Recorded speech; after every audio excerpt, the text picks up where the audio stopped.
बहुत सारे स्टूडेंट्स के डाउट आते रहते हैं कि हॉरिजॉन्टल रिजर्वेशन क्या है, वर्टिकल रिजर्वेशन क्या है, डोमिसाइल वगैरह कैसे काम करता है सारा का सारा। तो इस वीडियो में मैं आपके लिए वही लेकर आ गया।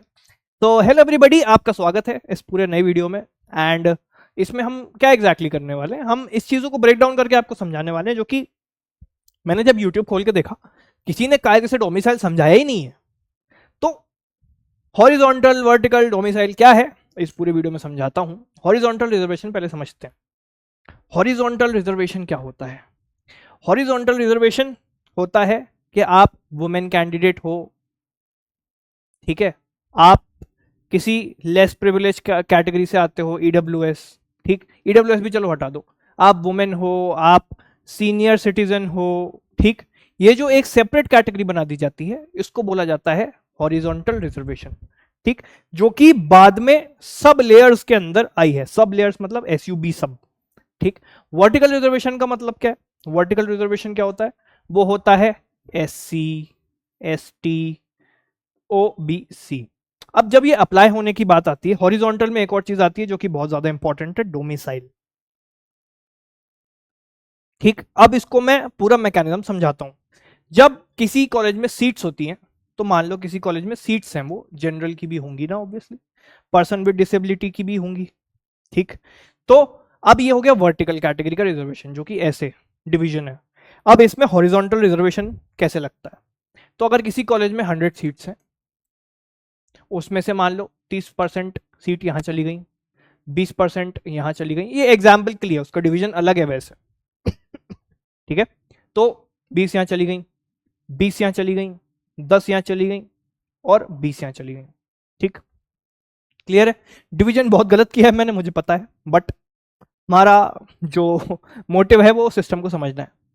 अब ये जो जनरल है, अगर इसमें हॉरिजॉन्टल रिजर्वेशन लग रहा है, जनरल कैटेगरी की वुमेन जो है उसमें से शायद वो 15 वुमेन की सीट होंगी, शेड्यूल कास्ट में 15 सीट शायद वुमेन की होंगी, फिर शायद 10 सीट्स जो होंगी, जो बची हुई 5 सीट्स हैं वो डोमिसाइल की होंगी, या फिर जो भी है, ठीक। ऐसे करते करते इसी कैटेगरी में से जब सब डिवीजन आता है, मतलब एसटी तो है, एसटी की वुमेन, एसटी का डोमिसाइल, एसटी का सीनियर सिटीजन, ऐसे ऐसे जब रिजर्वेशन लग जाता है, इसको बोला जाता है हॉरिजॉन्टल रिजर्वेशन। और ये जो एक मेन कैटेगरी होती है रिजर्वेशन की, जो ओजी कैटेगरीज हैं हर बार की तरह, इसमें ईडब्ल्यूएस भी अगर मैं डाल दूं, तो ये हो गए वर्टिकल रिजर्वेशंस, ठीक। डोमिसाइल रिजर्वेशन का मीनिंग क्या होता है? जो भी कॉलेज में लगता है बेसिकली, ये एजुकेशनल इंस्टीट्यूट्स में, जो भी कॉलेज किसी एक पर्टिकुलर एरिया में है, स्टेट में है, उस स्टेट के रेसिडेंट्स को प्रायोरिटी मिले पढ़ने के लिए वहां पर, इसलिए ये डोमिसाइल रिजर्वेशन लगा जाता है। डोमिसाइल का मतलब होता है मूल निवासी, मूल निवासी। आप किसी प्लेस के प्राइमरी रेसिडेंट हो, ये कहना चाह रहा है डोमिसाइल रिजर्वेशन। डोमिसाइल सर्टिफिकेट बनता है एक, वो लगता है क्लैट के फॉर्म में, एंड वहां से आपको एनएलयूज में डोमिसाइल का रिजर्वेशन मिलता है। अब इसका एप्लीकेशन कैसे होता है? सब ऑनलाइन होता है आज के ज़माने में। आपके जो भी सिटी है उसके कलेक्टरेट की वेबसाइट पे जाओ, या फिर म्युनिसिपल कॉर्पोरेशन की वेबसाइट पे जाओ। ऑप्शन आपके पास अगर ऑफलाइन जाने का है, वहां भी जाके पता कर सकते हो, ऑनलाइन तो मिल ही जाएगा मोस्ट प्रोबेबली। बहुत सिटीज़ का और स्टेट्स का क्राइटेरिया अलग होता है। ज़्यादातर स्टेट्स में क्या होता है, अगर आप 18 साल के नीचे हो तो आपका नहीं बनेगा, आपके पापा के नाम से बनेगा, और उसके अंदर आपका नाम लिखा हो जाएगा कि Prakhar Mishra is the son of this this this, ठीक। तो ये हो गया। अगर आप 18 साल से नीचे हो तो पापा के नाम पे बनेगा, और उसमें सर्टिफिकेट में आपका नाम जोड़ दिया जाएगा। बहुत स्टेट्स हैं, बिहार जैसे, जिसमें ऐसा नहीं होता है, जिसमें 17 के भी होगे तो आपका ही बन जाएगा। बिहार में सब कुछ बन जाता है, बट ओके। तो बात यह है कि अगर आप 18 साल से ऊपर हो तो आपके खुद के नाम का बनेगा, ये स्थानीय मूल निवासी पत्र, this is called the domicile certificate, स्थानीय मूल निवासी पत्र, डोमिसाइल सर्टिफिकेट। अब जब ये एक बार बन गया तो हर कॉलेज में अलग अलग सीट्स ब्रेकडाउन है, कहाँ का डोमिसाइल लगाऊं, अगर आपके मन में ये वाला क्वेश्चन है।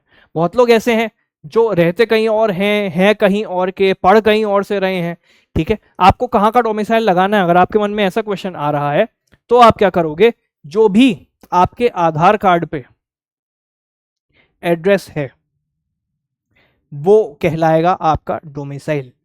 अब different NLUs have a different criteria of domicile. हम एग्जाम्पल के लिए टॉप 5 एनएलयूज को कंपेयर करेंगे कि इन पांचों कॉलेजेस में क्या क्या क्राइटेरिया है।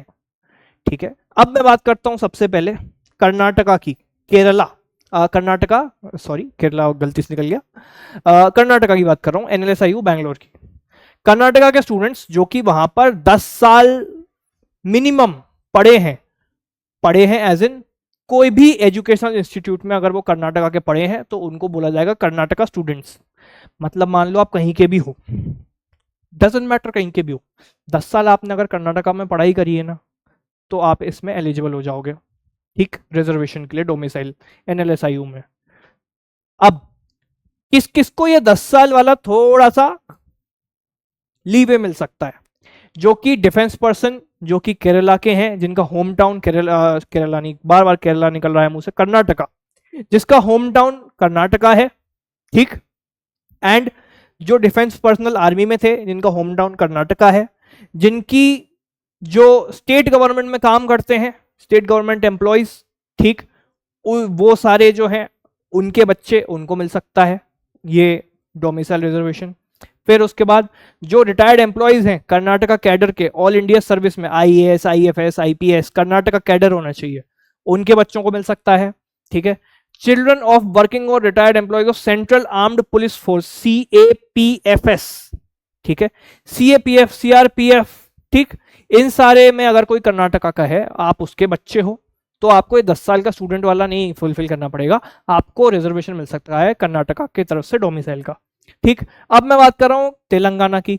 तेलंगाना के रेसिडेंट्स मतलब रहने वाले, उनके लिए अनरिजर्व्ड कैटेगरी में 15 सीट्स हैं, फिर शेड्यूल कास्ट में 5 हैं, शेड्यूल ट्राइब में 1 है, ओबीसी में, नॉन क्रीमी लेयर में 9 सीट्स हैं, ठीक, ऐसे ये सारी सीट्स, ईडब्ल्यूएस में भी 3 है डोमिसाइल के लिए।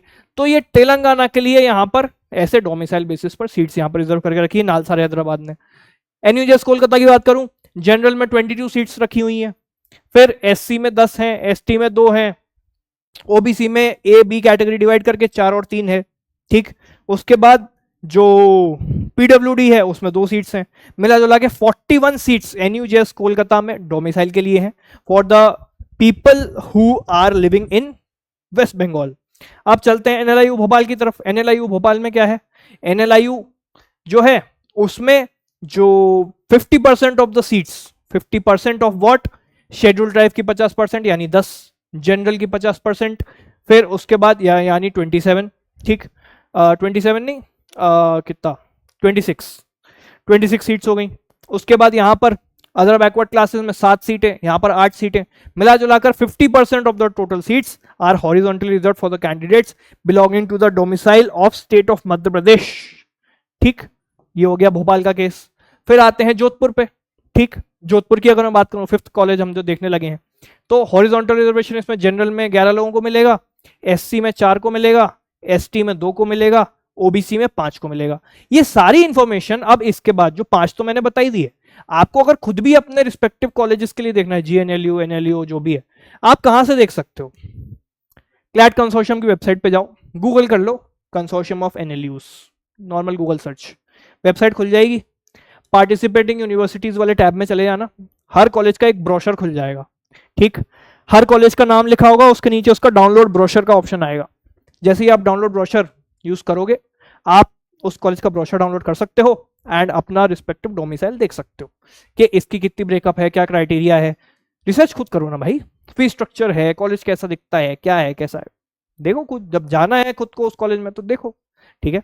तो यही था मेरी तरफ से इस वीडियो में। अगर आपने टेलीग्राम अभी तक ज्वाइन नहीं किया हो तो आप उस पर ज्वाइन कर सकते हैं, डिस्कशन ग्रुप में यहाँ पे ज्वाइन कर सकते हैं, एंड इंस्टाग्राम अगर चलाते हो तो वहाँ भी फॉलो कर सकते हो। बाकी वीडियो यहीं खत्म है। आई होप बहुत ही ज़्यादा अच्छे से समझाया मैंने डोमिसाइल। इसके अलावा भी कुछ दिक्कत हो अगर तो कमेंट बॉक्स में पूछ सकते हो मुझसे, वीडियो कैसी लगी वो भी बता सकते हो। Thank you so much.